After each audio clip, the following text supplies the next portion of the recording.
Hello, everybody. Welcome Friday. Happy Friday. We're live with CLIPA across the globe, the world. We are broadcasting live, even in space. It's crazy. I don't know how we hooked that up, but CLIPA is that big where we can do that. So anyway, welcome. Very special guest today. I always love meeting with this guy, talking with this guy. Every conversation I have is just it's fun. It's exciting. So I am very blessed to have Mr. Ryan Lee on today. Welcome. Heck yeah, Matt. Thanks for having me, man. I love talking business. I love talking lights. So when you get to do it together, it's the best thing ever. Thanks. Yeah, you're welcome. Thanks for coming in. So landscape lighting secrets there. You see below right there. That's Ryan Lee. We're going to get to that in a little bit. We won't talk about that right now. But when you're with somebody and you just notice something, you're kind of like, you feel awkward telling them like, man, you got something on your cheek, you got this wrong, whatever the case is. No, you're good. You're good. You got your shirt on. You got your shirt on backwards.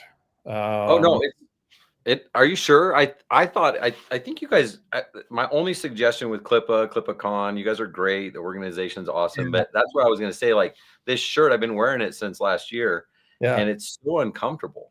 Like it's good material, but I'm like, I feel like I'm getting choked and the back's nice, but it's really weird. Yeah. So if you have an opportunity, maybe at some point, maybe you just flip it around and see how it feels. See if it's a little bit more comfortable on you. So, well, if I flip it around, is that like, it just seems like, I don't know, the logo here looks so good. I want people, when they see me, I want them to see this. So maybe, did you guys print them backwards? We might have. That is on us. I do apologize. Everybody that's out there right now wearing your CLIPA Con San Diego shirt that you joined, I do apologize. We printed them backwards. I don't know what they should flip them. Yes. And it's not bad. I mean, I've been wearing this every day for the last, 300 days. You get used to it. I had like a little callus develop on my neck from just the tightness at first, but I don't even notice it anymore. It's actually fine. Most of the time, if you're wearing it that many times, you think you wouldn't see like the creases, the fold creases and stuff like that. Well, that's just kind of bizarre. I think it's my biceps. I do push-ups now. I don't know if you know that, but I'm kind of a big deal and I'm kind of ripped. So like it might just be because I'm so big. Yeah. Well, don't flex anymore because I don't want you ripping that shirt. If you're wearing it that much, I'm surprised you haven't already. So this is a triple X. This is a triple extra large. So okay. Good call. Good call. So let's talk about landscape lighting secrets. Tell us about it for the people that are on here that have been maybe under a rock, don't know anything about it. Tell them about landscape lighting secrets. What is it and what is it you do?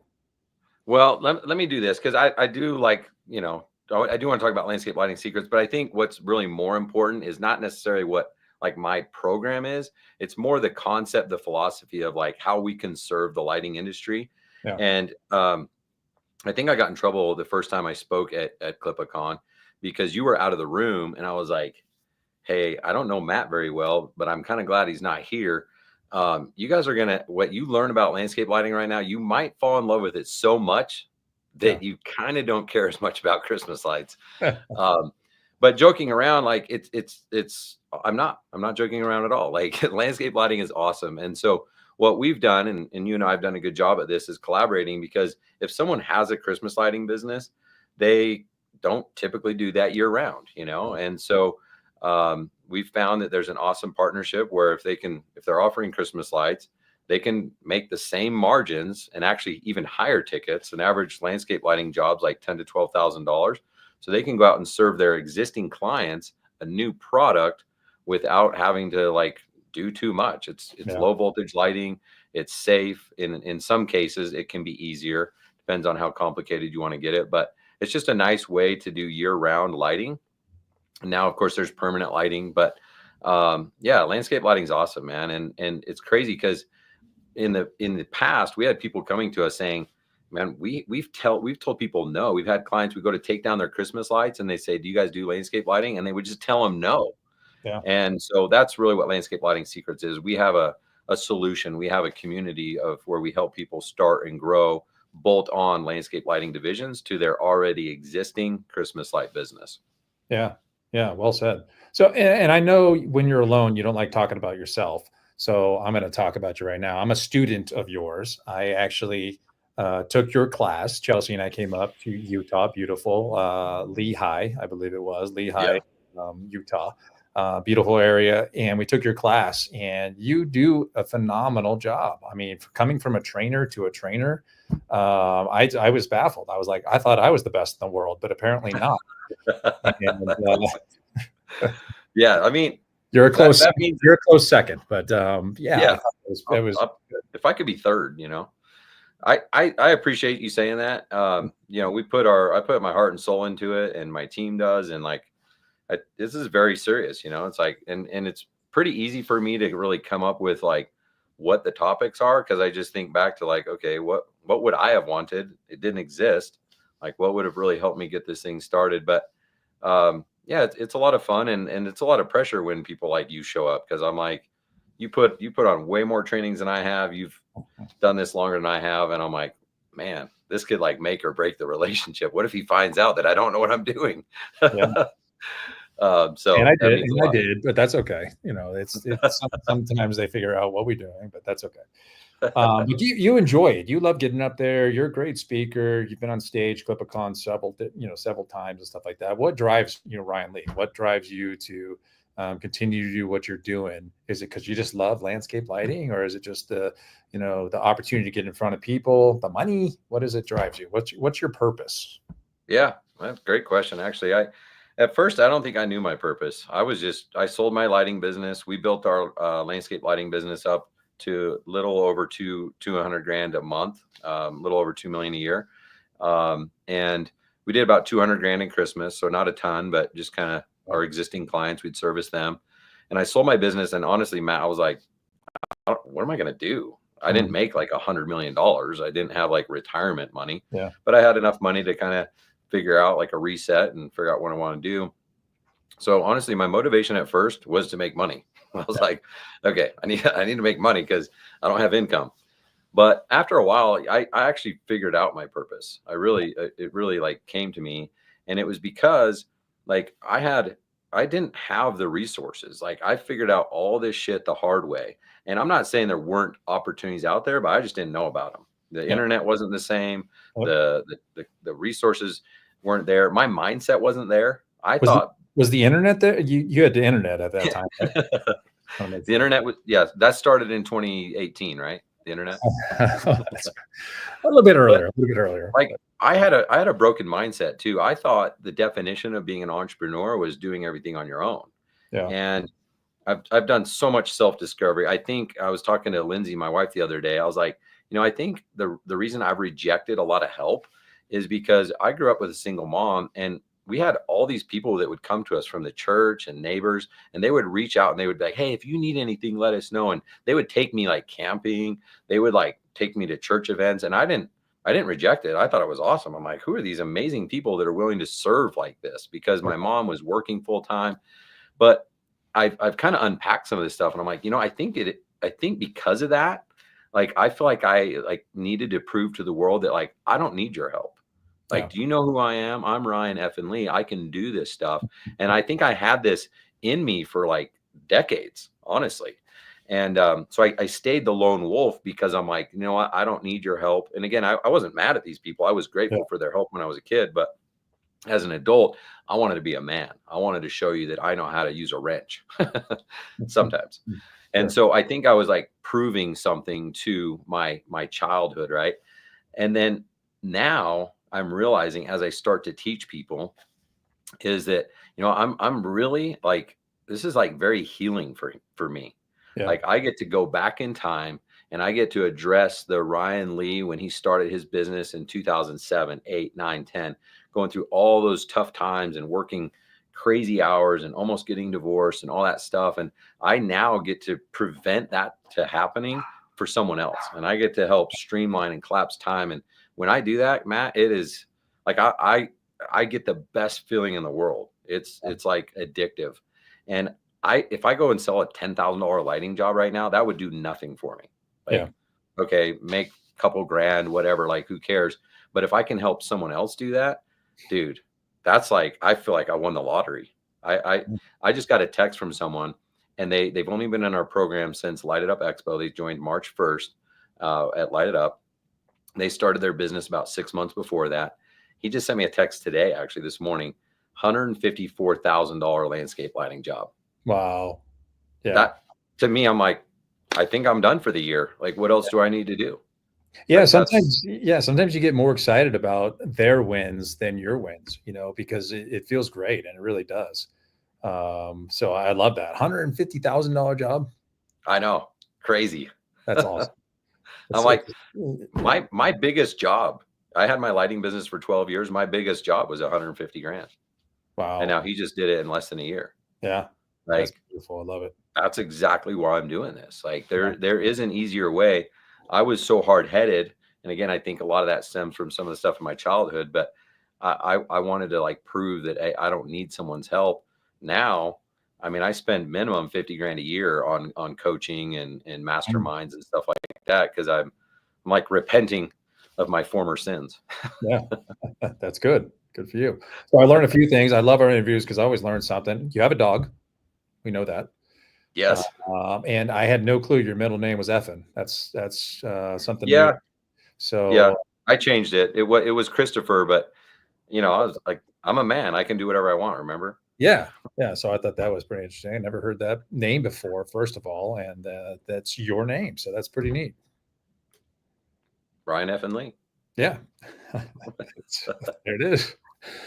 Okay, moving on. Ryan, there's a lot of things you and I have about the same sense of humor. We have the same dry sense of humor, and I'm sure Yes, you we do. experience this in your trainings when you just knock it out of the park. You feel like it. You knocked it out of the park with a joke or something like that, and it just goes over everybody's head, and maybe one person got it, and you're like, okay, and you have to transition to moving on to just pretending that it never happened, right?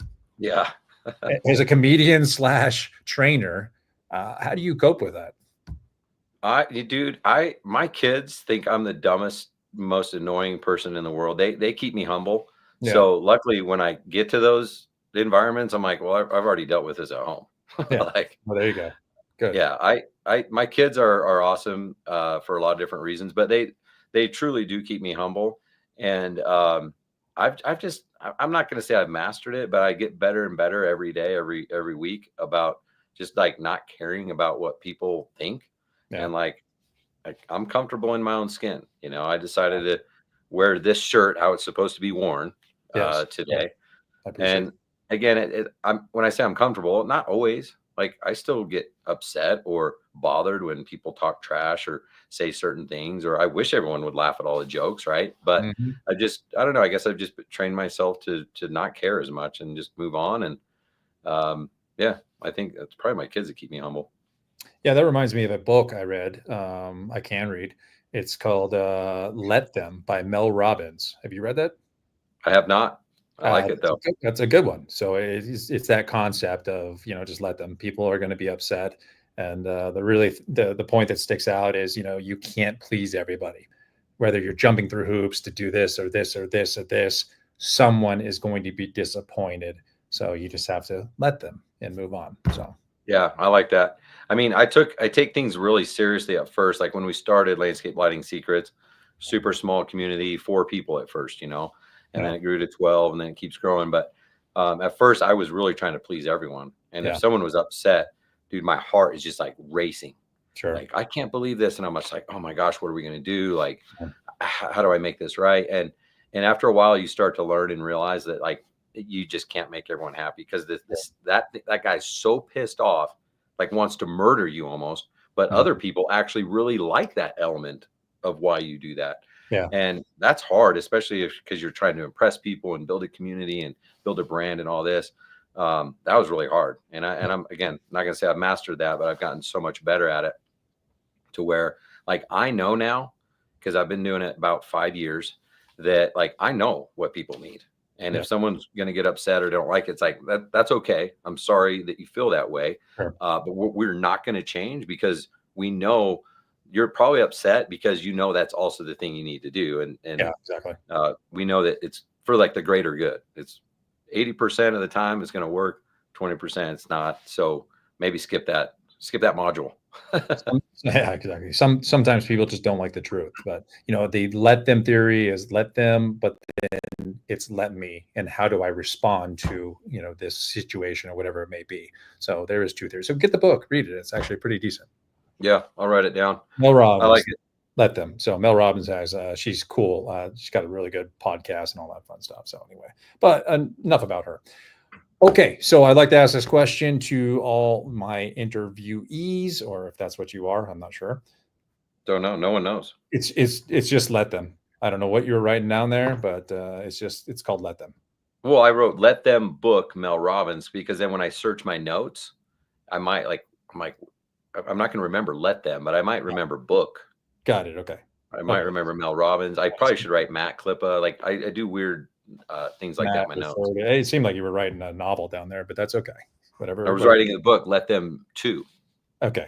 Got it. Love it. Love it. Let them also. Okay. So I'd like to ask this question. What is Ryan Lee doing to level up in 2025? Personally, professionally, whatever you want to spill your guts on, what are you doing to level up? Yeah, so I'm actually doing a couple different things. Personally, I think I saw this on social media. I don't know who to give credit to, but it's called a misogi. Have you heard of the misogi? Is it a drink?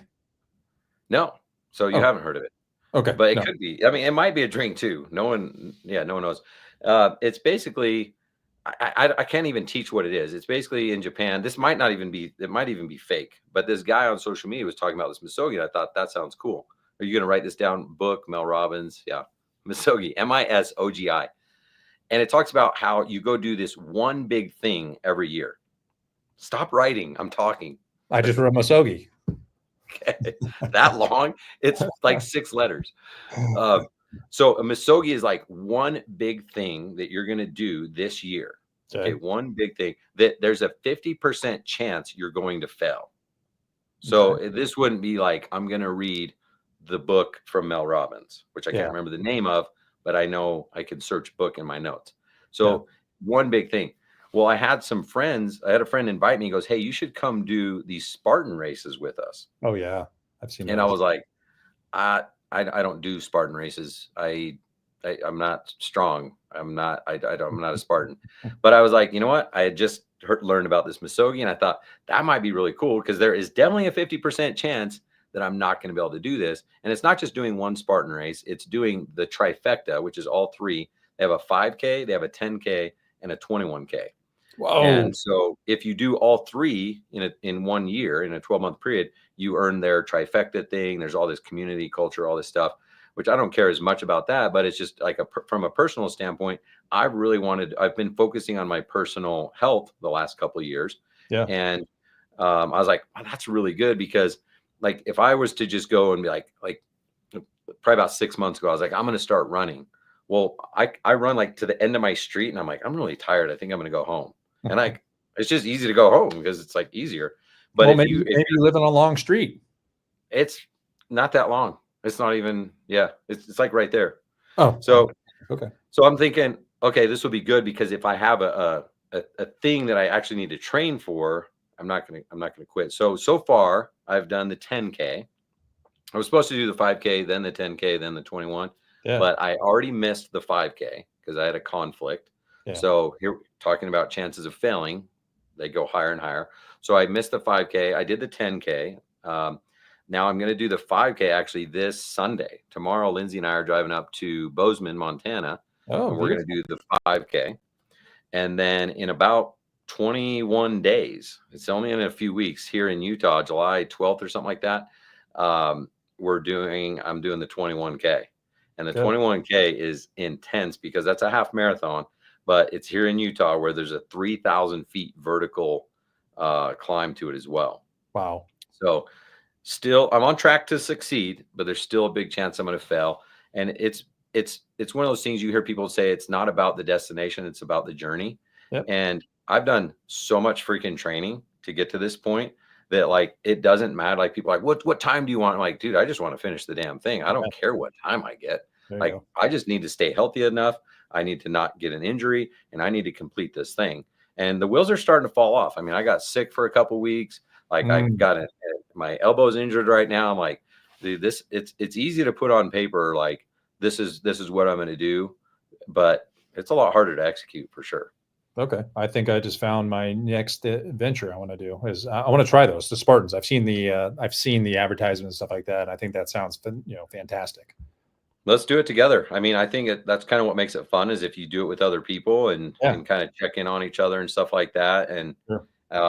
man, it's been huge because there's been days, even last night, went out and ran 4 miles. I'm telling you, I always get to the end of the street and I'm like, if I wasn't doing this freaking Spartan, I would just go home right now and not tell anyone because it's a lot easier to just come sit out by the pool or lay on the couch. I mean, why would you not want to do that? Of course. Of course. Well, we're trying to prolong our lives. We're trying to be healthy. We're trying to, someone asked me the other day what I was training for in the gym. And I was like, life, I'm training for life, for longevity, is get as much out of it as I can. So that's what I'm training for. But the thing I do like about the Spartan is it's fun. Like you're not just running. There's obstacles. There's like 25 obstacles, and I couldn't do it. There was like 4 or 5 obstacles I couldn't do on the 10K, and they have like a penalty lap you have to run. Just and then everyone's like, look, that guy is weak. Like he can't do the monkey bar thing, So you get like humiliated and stuff.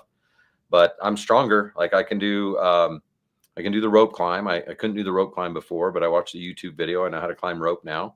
Good. I built a spear. You have to be able to throw a spear and land it on this target. And I missed that. So you have to do 30 burpees.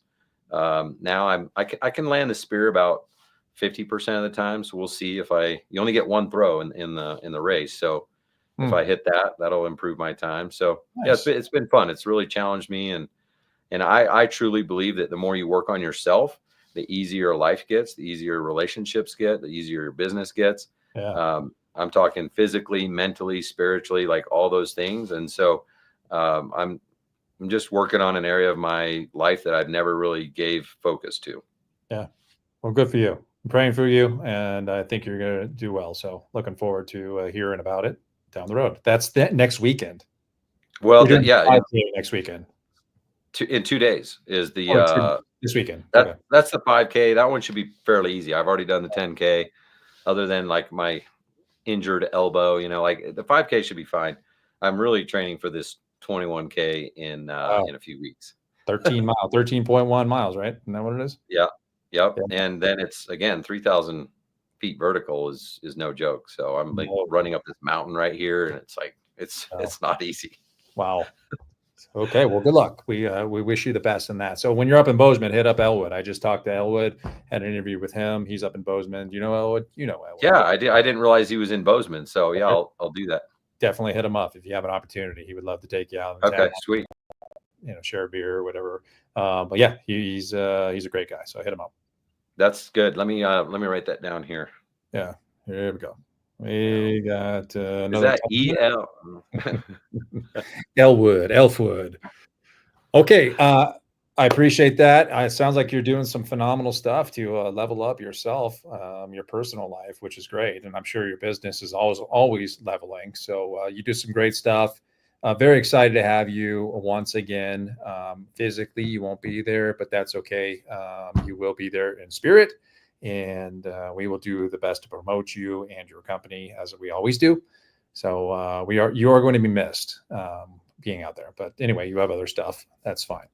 But yeah, I'm sad I won't make it live to the CLIPA Con. My daughter, our oldest, is going to school, so we're taking her to college. It's just a couple hours away, but we're going to stay up there for a few days and drop her off and get her comfortable with the new scene up there. So that's exciting phase for us. But bummed to miss CLIPA Con and wish I was there. I mean, I think I've been there the last 4 years or something like that. Yeah. Where's she going? Utah State. Oh, okay. Right on. Up in Logan. It's actually, that's where I went. That's where Lindsay went. That's where we met. So cool. Continue. Yeah, we're dropping our daughter off at Ole Miss. She's going to Ole Miss. So we're doing that the week before CLIPA Con, and then we're driving straight out to Nashville and putting on an event. That's awesome. Congrats, man. That's cool.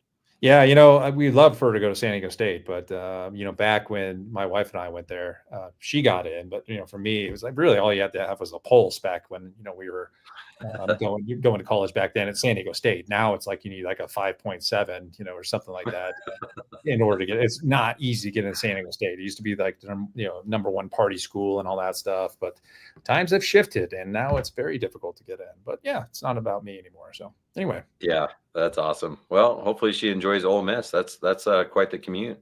I am looking forward to it. I can't wait to get out there and experience, you know, all the stuff. So looking forward to it. But good luck with the move in. I know it's not easy to move a child away. So wish you luck. She'll be close.